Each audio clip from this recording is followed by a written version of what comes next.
Bienvenue sur la chaîne d'Écoute Animale. Aujourd'hui, je vais vous faire une petite intro parce que c'est une vidéo que j'ai envie de faire courte et efficace pour vous alerter. Alors, urgence, si vous avez un lapin, visionnez cette vidéo. Pour moi, il m'est arrivé un grand malheur et j'aurais voulu savoir ça au moment où j'avais eu mon premier lapin. Et ainsi, comme ça, vous saurez et vous pourrez vivre avec votre lapin à vous plus en sécurité. Je vous laisse avec l'intro et restez bien jusqu'à la fin pour tout comprendre. Bienvenue sur la chaîne Fampieko, une chaîne pour l'écoute animale. Ici, je vous invite à découvrir un univers où les animaux et les humains se rencontrent et se comprennent. Je partage régulièrement avec vous des vidéos où il y a des moments de complicité, des conseils, des astuces pratiques, ainsi que des démonstrations de soins. Ces astuces ne se substituent pas à des diagnostics vétérinaires. À vous de prendre ce qui vous parle. Cela vous plaît, je vous laisse partager, noter et commenter cette vidéo pour me permettre d'améliorer. Ensemble, écoutons et prenons soin de nos amis à poil, à plumes et à écailles qui ont surtout tant à nous dire. Dans un premier temps, regardons en fait pourquoi est-ce que je vous dis que c'est urgent de savoir ça. Parce qu'en fait, c'est dans le positionnement que quand vous portez votre lapin contre vous ou sur vous qu'il faut vraiment faire attention. Je vous dirai pourquoi juste après. Pour l'instant, je vais vous expliquer comment moi je porte mon lapin, mon deuxième lapin, en amenant une grande sécurité auprès de lui et auprès de moi. Alors ici, comme ça, je l'ai avec moi pour faire la vidéo et je vais pouvoir vous montrer. Mais tout est dans le positionnement.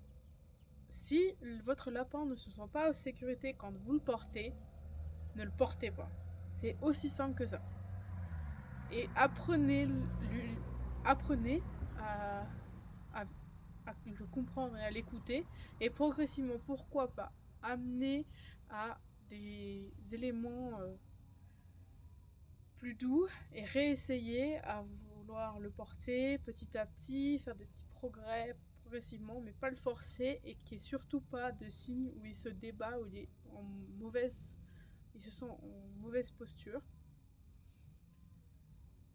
Donc comprenez bien que plus vous prendrez l'éducation d'un animal, plus tôt le sera dans son âge, plus il sera jeune votre animal, plus vous prenez tôt son éducation en main, mieux votre lapin ou vos autres animaux vont pouvoir vivre avec vous, vous écouter et comprendre, et vous allez créer une vraie symbiose. Vous pourrez prendre une éducation en cours d'âge, enfin en milieu de vie de votre animal, il n'y a pas de souci.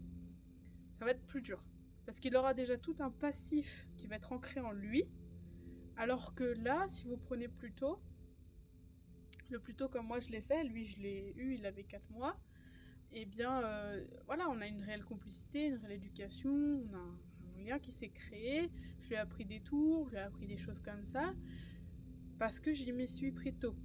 Plus je me serais pris tard, plus ça aurait été compliqué d'avoir cette sécurité avec lui, surtout quand je le porte. Parce que moi j'ai une grande peur par rapport à ça, et c'est un peu de vulnérabilité de vous dire ça. Mais je vais vous montrer moi comment je porte mon lapin. Donc déjà on va aller le chercher par terre. Là un peu plus dur s'il n'a pas envie qu'on s'approche. Et si par contre il est ok, ben je vais vous montrer. Entre les deux pattes. Et le laissez pas comme ça parce qu'il va venir pas stresser. Moi il a un peu l'habitude malheureusement. Donc vous mettez les pattes arrière contre lui, contre vous, et vous le calez avec votre coude, et vous portez ses mains, ses deux pattes avant, avec votre main. Donc ici, on va essayer de s'approcher un peu. Voilà. Donc là, vous avez vos mains dessous, en position de petite tape pour lui. Et là, vous êtes bien serré. Donc vous serrez bien son postérieur contre vous. Et vous avez bien ses mains comme ça. Et comme ça pourra permettre de le déplacer pour qu'il regarde, si lui il veut bouger. Mais par contre, ça va vous permettre de le coller. Donc à une main, vous pouvez le porter. Mais je vous déconseille fortement. Donc vous avez toujours votre deuxième main. Dans les escaliers, surtout, toujours à deux mains. Donc quand on est en maison, en appartement, quand on descend les escaliers, c'est comme ça. Vous remettez votre bras en mode ceinture de sécurité et vous le portez contre vous, bien serré. Par contre, quand vous sentez que ça va, comme ici, vous pouvez bouger. Voilà, le bouger. Mais toujours cette main en protection. Parce que vraiment, ça va permettre la ceinture de sécurité. Dans la voiture, au départ, c'était pas obligatoire, on s'est rendu compte que c'était important. C'est pareil, toujours une sécurité. Tac. Donc là, moi, c'est la position de sécurité. Et la interdiction de bouger dans mes mains. Interdit, franchement.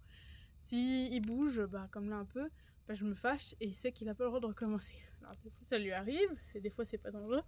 Mais quand on est dans les escaliers, quand on est en train de marcher sur des marches, de monter un truc, ou de descendre, ou de faire un truc qui est un peu plus dangereux que d'habitude que de marcher sur du plat ou de se balader, c'est non.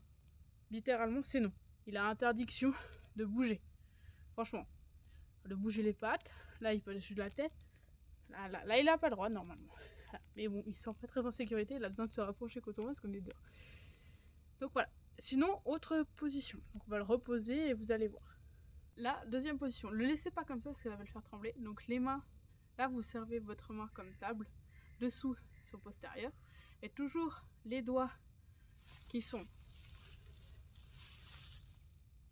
Voilà, un doigt entre les deux pattes et le pouce qui entoure une des pattes et les deux doigts qui se crochettent comme ça et qui permettent de fermer la posture et que ces pattes ne bougent pas, ne puissent pas sortir. Vous faites une sorte de double pince et là, en stabilité. Alors c'est sûr que s'il veut sauter, là il a juste à pousser sur votre hop et à sauter. Et moi il sait qu'il n'y a pas le droit. Donc il ne le fait pas. Mais là c'est un peu plus dangereux parce que si vous avez de l'impact qui ne sont pas habitués à être portés, n'essayez pas trop parce que voilà, il va vouloir se propulser, vous allez essayer de le retenir, ses pattes arrière vont tomber, voilà. Quelque chose de pas très sécuritaire. Et là il a l'habitude, donc ça va. Par exemple, s'il est sur une table et que vous voulez par exemple le soulever, pour le mettre contre vous, regarder son ventre ou faire ce genre de choses, là la main ce sera votre table. Donc vous avez deux mains et vous pouvez mieux le tenir et plus le mettre contre vous. Donc là il est calé contre mon corps. Et ça permet de le rassurer et de vous rassurer vous aussi. Voilà, donc ça c'est un peu une vision de toutes les postures. Je vais reposer pour la suite de la vidéo. Dans un second temps, regardons alors pourquoi est-ce que je vous dis ça et que c'est vraiment urgent. Alors mon histoire c'est qu'en fait j'avais un premier lapin d'ailleurs, lui c'est mon deuxième. Je vais vous mettre des petites photos juste là ou là. C'était Fanfan, un amour de lapin vraiment adorable, génial, qui est encore au fond de mon cœur, mais qui est décédé. Il a vécu 1 an, et c'est un événement très douloureux et triste pour moi, parce qu'en fait, en gros, j'ai beaucoup culpabilisé, je me rends compte maintenant que non, c'était pas légitime que je culpabilise sur le sujet, mais ça a été long. Là, ça va, mon lapin a ici 4 ans, il va avoir 5 le 4 avril 2025. Mais donc ça fait 4 ans que 5 ans que mon premier lapin est décédé. Et c'est encore dur pour moi, je pensais énormément à lui et il y avait un énorme lien entre lui et moi. Donc Fanfan a eu un accident avec moi où en fait je sortais de chez moi avec par ma porte d'entrée pour le mettre à l'extérieur. Il était contre moi. Sauf que je l'ai mal tenu et quand j'ai voulu fermer la porte, j'ai donc lâché ma deuxième main pour fermer la porte en le tenant que par une main. Et il a commencé à se débattre.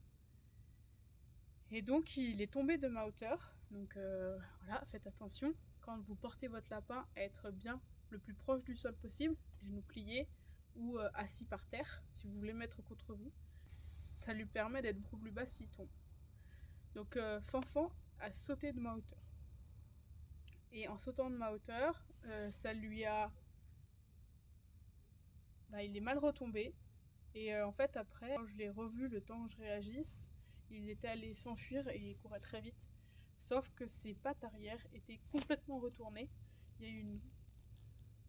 patte arrière était complètement retournée. Il y a eu une coupure, en fait, comme s'il y avait eu un choc au niveau de la colonne vertébrale. Et donc, au lieu que ses pattes soient alignées avec son corps, elle sortait sur le côté gauche et il n'arrivait plus à les remettre sous lui. Et j'ai vu ça, mais j'ai eu une vision d'horreur en fait. Et il allait se cacher par protection. J'ai essayé de le rattraper, de lui expliquer de remettre ses jambes sous lui. J'ai pas trop forcé, mais j'ai essayé de voir s'il bougeait l'arrière-train, etc. Il ne bougeait pas. J'ai quand même dû le prendre par le devant, le rentrer, refermer la porte. Et là, j'ai compris que il rebougerait plus jamais les jambes derrière, quoi. Parce qu'en fait, après coup, j'ai su ça lui avait brisé la colonne vertébrale. Et c'est fatal, hein. On ne reçoit pas une colonne vertébrale comme ça. Ou en tout cas, avec, je sais pas, une autre... avec un chariot ou voilà, de l'aide humaine, mais pas normalement. Et ça a été très dur. Donc en urgence au vétérinaire, je suis allée pleurer. Je pleurais tout le long. J'ai appelé le vétérinaire pour prendre un rendez-vous, mais il a dit que c'était un créneau d'urgence, donc on est allé. Il a fait une radio et effectivement c'était ça, colonne vertébrale brisée. Il m'a dit on peut essayer de le faire vivre quand même. Il faut aller très loin par contre pour aller chercher un spécialiste qui s'y connaît en colonne vertébrale de lapin. Et ça sera plus avec un chariot, ou en tout cas on ne lui redonnera pas sa mobilité comme il l'avait avant, ça c'est sûr. Ou sinon la deuxième possibilité c'est l'euthanasie. Et là je suis tombée des nues. Je pouvais pas réfléchir dans l'état où j'étais. J'avais l'impression que c'était fini quoi. Ça faisait 1 an que j'avais tissé un lien énorme avec mon lapin. Voilà. Extrêmement douloureux pour moi. Et je savais pas, donc j'ai dû demander à toute ma famille, voir quelle était la meilleure solution. Je me disais que j'allais pas envie non plus de payer hyper cher pour un animal qui souffre. Donc j'ai quand même choisi l'euthanasie. Et donc j'ai beaucoup culpabilisé avant, en fait, en me disant c'est toi qui l'as tué, c'est toi qui l'as fait tomber, c'est toi qu'en plus qui demande l'euthanasie. C'était extrêmement lourd. Donc il a été euthanasié. Après je l'ai enterré chez moi et j'ai essayé de faire passer le chagrin. J'ai mis du temps, énormément de temps. Et après j'ai eu mon lapin, mon deuxième lapin, parce que je pouvais plus ne pas vivre sans lapin. Ça c'était sûr qu'il fallait que j'en ai un, et j'ai reconstruit une nouvelle relation. Et lui il a bien senti que quand il était sur moi c'était net quoi. Il y avait quand même cette peur qui restait. Et après maintenant que je connais la communication animale, un sujet dont j'ai tellement envie de vous faire en vidéo, mais je vais attendre encore un peu, qu'en fait la communication animale permet d'écouter votre animal par télépathie, de savoir ce qu'il voulait. Et en fait à ce moment-là où mon lapin était dans cette situation avec le vétérinaire, j'aurais voulu faire une communication animale, mais je connaissais pas ça, pour savoir s'il voulait être euthanasié ou s'il voulait encore continuer à vivre et se battre avec moi. Et ça m'aurait vraiment soulagée de prendre cette décision par rapport à lui, non par rapport à moi, parce que je trouvais ça très égoïste. Et la communication animale, maintenant, ça m'a apporté énormément sur le sujet. Elle m'a appris qu'aussi les animaux avec une mission, et que s'ils mouraient, c'est parce que leur mission était terminée. Donc si vous voulez, j'approfondis le sujet, et dites-moi en commentaire si vous voulez que j'approfondisse encore plus le sujet, mais c'est un sujet que je pourrais parler des heures. Mais donc voilà, en fait, le décès de Fanfan m'incite à faire cette vidéo pour que vous sachiez que la sécurité, quand vous portez votre animal, elle est essentielle. Parce que ça peut aller très très vite que votre animal chute et qu'il se fasse vraiment du mal au point que ça soit irréversible. Et vraiment, la sécurité maintenant c'est essentiel pour moi et mon lapin. Parce que c'est comme ça que ma relation s'est construite avec lui et que maintenant je vois plus les choses sans sécurité. Donc dans un troisième temps, regardons alors un peu qu'est-ce qu'on peut faire pour apporter plus de sécurité. C'est déjà prendre l'éducation très tôt et ensuite apprivoiser votre lapin réellement à contact tactile, à un lien qui soit soudé avec vous et que vous lui expliquiez par des mots et par des gestes que la sécurité ça compte pour vous, parce que comme ça va permettre de vous rassurer et de le rassurer et de vous créer une symbiose ensemble. Et donc dans un quatrième temps, je porte une attention particulière avec les enfants. Les enfants n'ont pas conscience, mais en fait l'ossature d'un lapin est très fragile. Une colonne vertébrale d'un lapin, ça se brise en 1000 morceaux. Au moindre choc violent ou un décalage, ça peut vite arriver. Et c'est des animaux très très fragiles au niveau des articulations, de l'ossature, de la colonne vertébrale. Et ça, je vais encore plus l'approfondir en ostéopathie animale. Mais je sais déjà que c'est très important d'être vigilant à ne pas déplacer ou à tenir votre lapin par les jambes pendant que lui il court devant avec ses pattes avant, parce que vous allez lui faire mal. En fait, ça va forcer tout là, vous allez lui maintenir les jambes là, ils vont pas pouvoir bouger, et devant ça va patiner, ça va le déstabiliser, ça va créer des tensions, et enfin ça c'est net quoi, éviter ça le maximum, le plus possible. Voilà. Et en fait, quand vous mangez du lapin, parce que certaines personnes le font, moi je ne le fais pas, mais voilà, vous savez que les os sont très pointus et très cassables.